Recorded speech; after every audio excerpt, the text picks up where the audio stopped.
یہ خبر کراچی سے، جہاں پر صدر کی مختلف علاقات میں تجاوزات کے خلاف آپریشن کر کے سڑکوں، فٹ پاتھز اور عوامی گزرگاہوں پر قائم غیر قانونی تجاوزات کا خاتمہ کر دیا گیا ہے۔ اس پر ہم بات کرتے ہیں ڈونرز کے رپورٹر عاصم خان سے۔ عاصم، بتائیے گا اس آپریشن میں کسی قسم کی مزاحمت کا سامنا تو نہیں رہا؟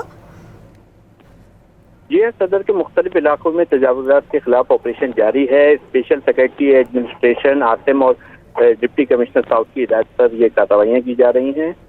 بنس روڈ، پریسکو چوک، اردو بازار اور سندھ ہائی کورٹ کے اطراف غیر قانونی پارکنگ اور تجاوزات کے خلاف آپریشن کے دوران متعدد تجاوزات ضبط کر لی گئی ہیں، جبکہ نو پارکنگ سے کئی گاڑیاں بھی ضبط کی گئی ہیں۔ آپریشن کے دوران سڑکوں، فٹ پاتھوں اور عوامی گزرگاہوں پر قائم غیر قانونی تجاوزات کا خاتمہ کیا گیا ہے۔